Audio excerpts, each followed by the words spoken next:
When I bought my new house in the middle of the capital city, everyone told me I was lucky. Property like that price, practically unheard of. But luck turned out to be a very complicated word. The previous owners were old family friends who had moved abroad years ago. They needed cash urgently and sold the house to me without thinking twice.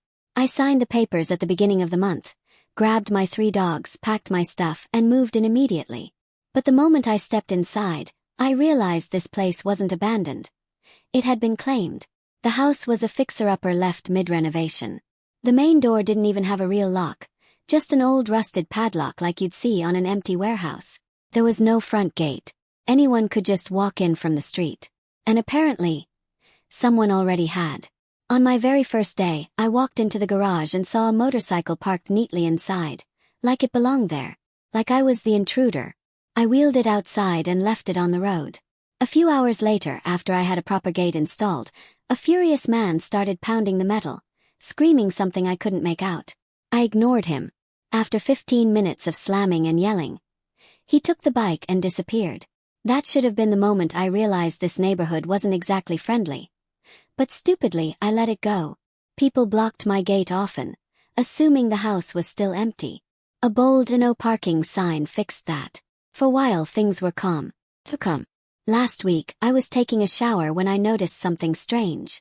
The water pressure dipped hard. Now this wasn't normal.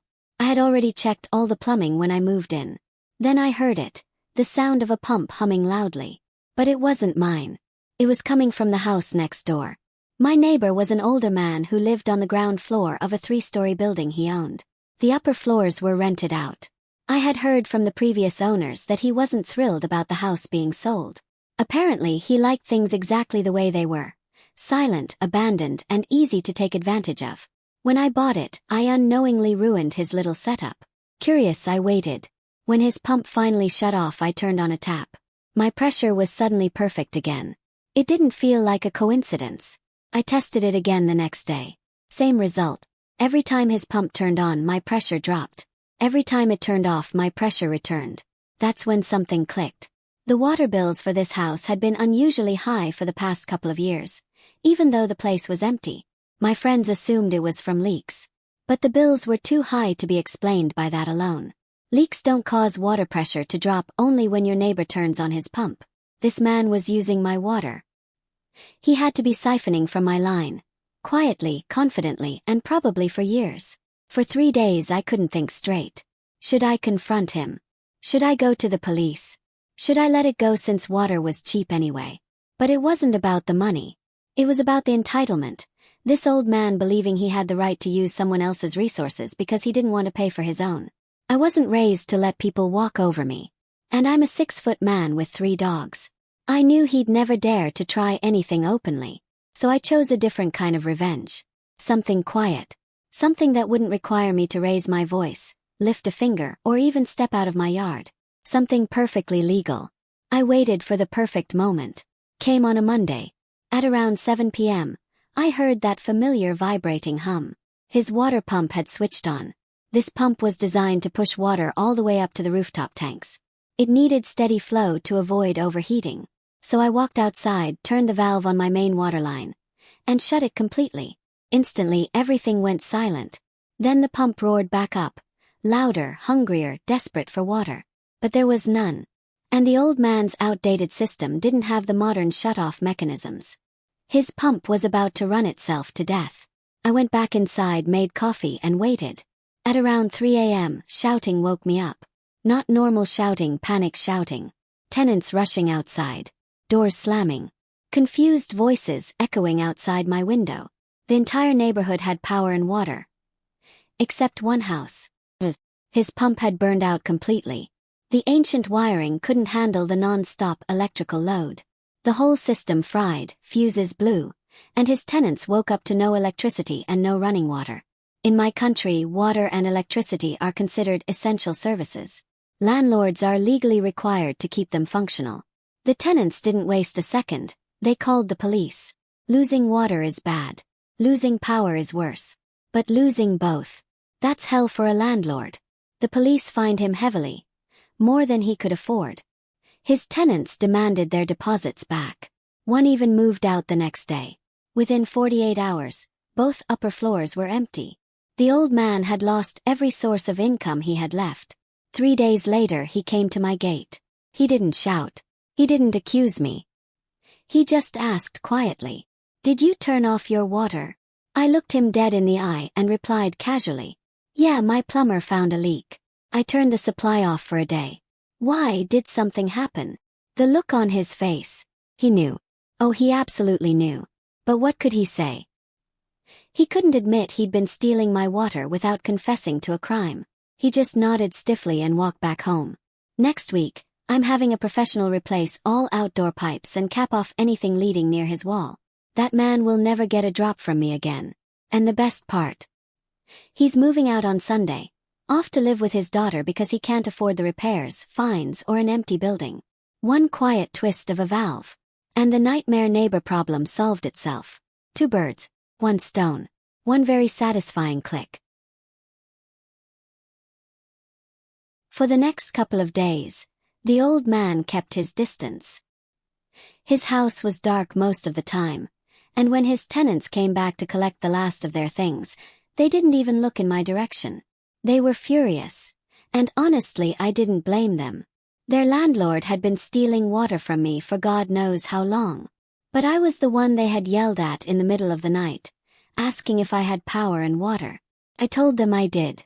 That only made them angrier. I could tell they thought I had sabotaged their supply. If only they knew the truth.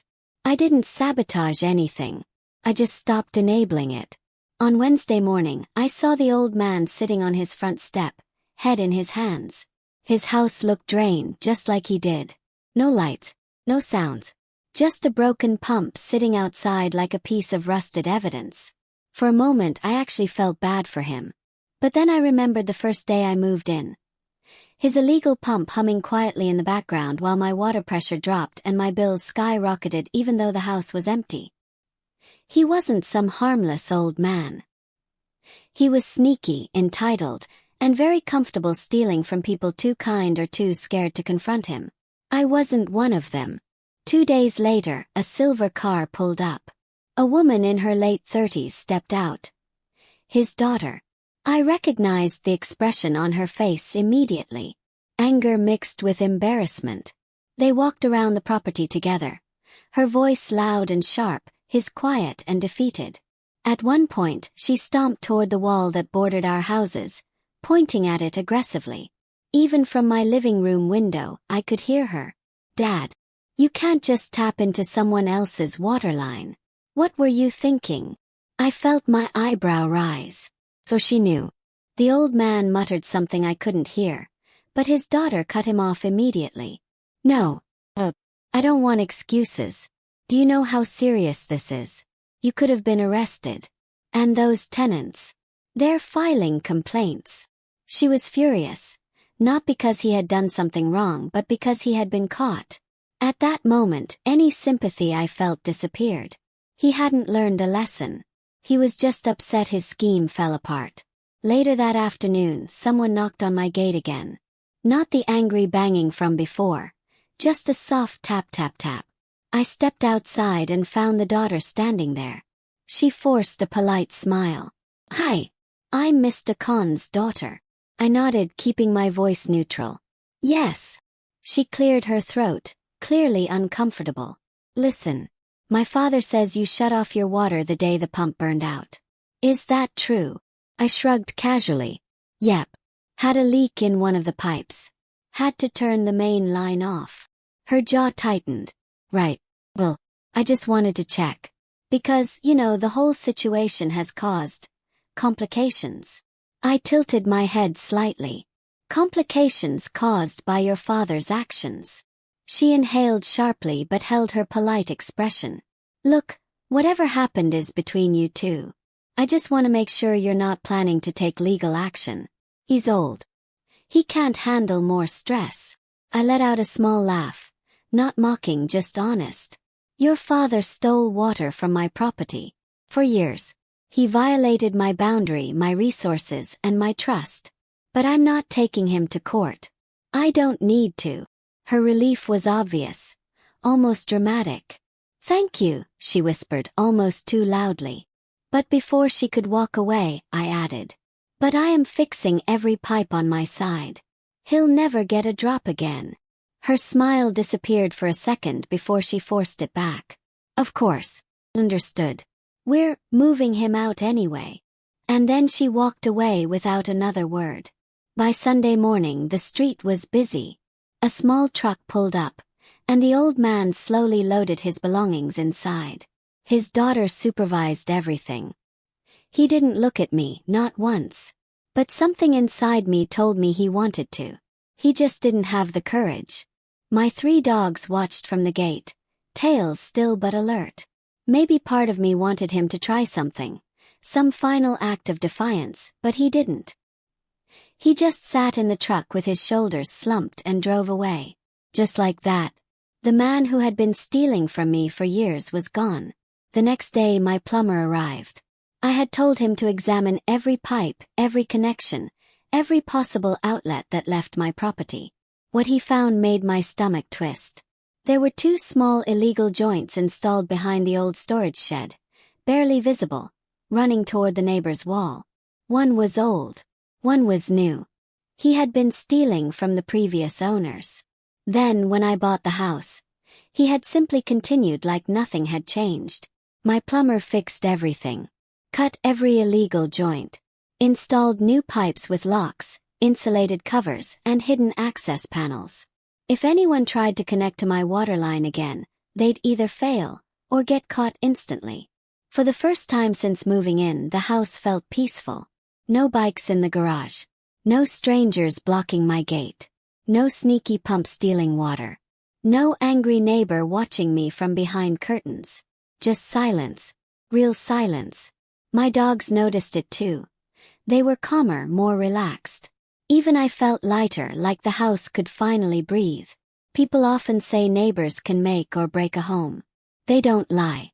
A bad neighbor can make your life hell without ever stepping foot inside your home. And a sneaky one.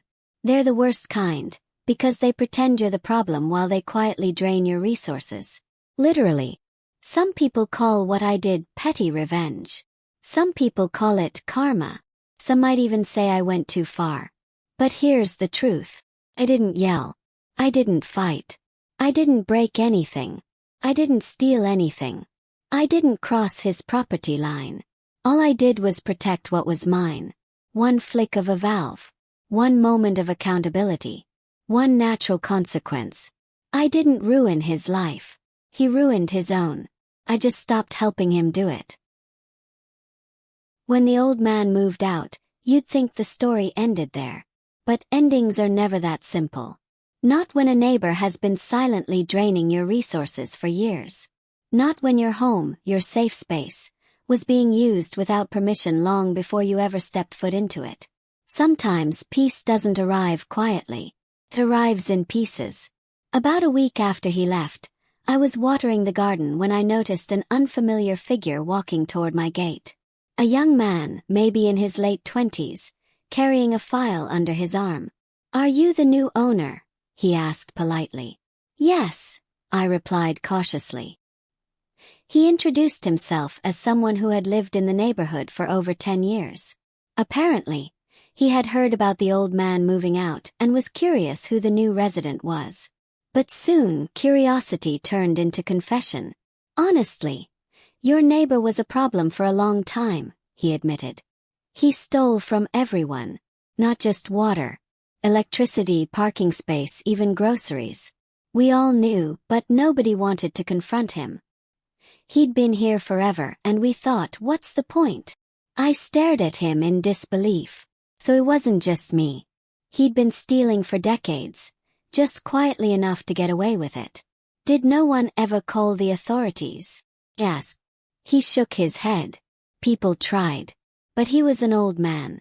He'd cry, blame others, act confused. And people would drop the complaint. He played the victim really well.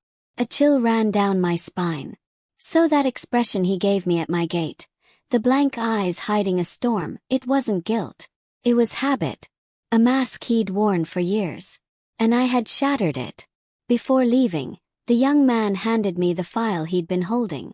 "This belonged to the previous owners," he said. "I think they must have given it to him for safekeeping.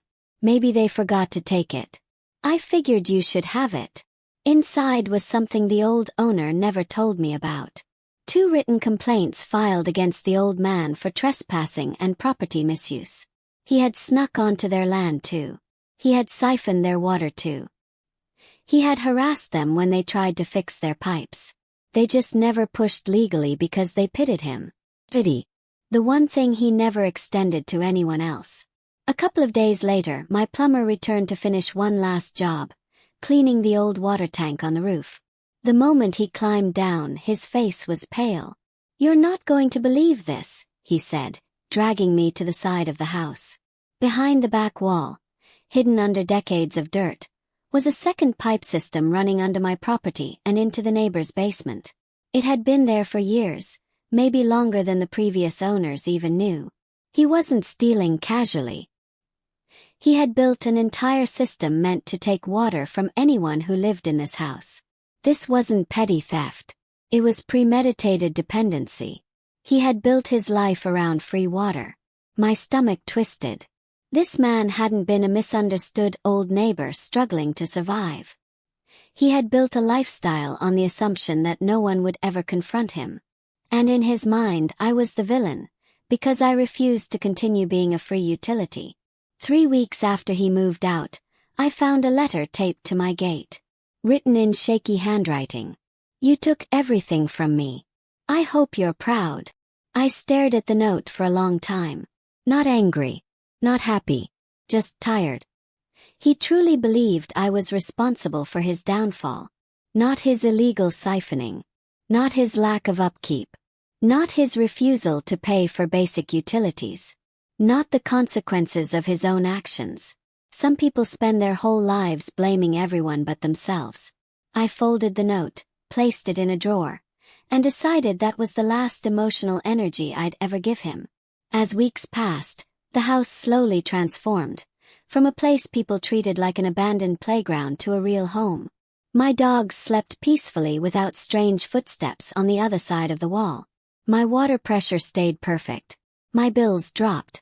My garden bloomed without the worry of someone draining the system at night. And for the first time I could walk around my property without wondering who else walked there before me. One evening, as I sat on the front steps watching the sun dip behind the houses, I realized something important. There are 2 types of peace. 1. The peace you try to avoid conflict to maintain. That's fragile. Temporary. 2. The peace you earn after standing up for yourself. That peace is real. Lasting. Heavy but in a comforting way. When I bought the house, I thought I was just investing in a property. I didn't know I was also inheriting someone else's old battles, quiet thefts, and hidden tensions. But I refused to let someone exploit what I worked for. And somehow, through all the chaos, I won. Last Sunday, the young man from the neighborhood visited again. This time he brought a small plant. "Welcome gift," he smiled. "We're glad someone finally took a stand. Honestly, you did what all of us were too scared to do." I looked at the little plant. Bright green leaves, rooted, confident. Funny. Felt like the perfect symbol. Homes are not just walls. They're boundaries, lines, energy, safety. And sometimes to protect that, you have to turn off a valve and let someone face their own consequences. People ask me sometimes, do I feel bad he lost his tenants, his motor, his house, his independence? My answer is always the same. I didn't destroy him. I just stopped being his supply line. The rest, he did that all by himself. And as I stand in my now peaceful home, surrounded by my dogs, a repaired plumbing system, and neighbors who finally respect the boundary this house deserved, I feel something I didn't feel the day I bought this place. This house is finally mine. Not just on paper, but in peace.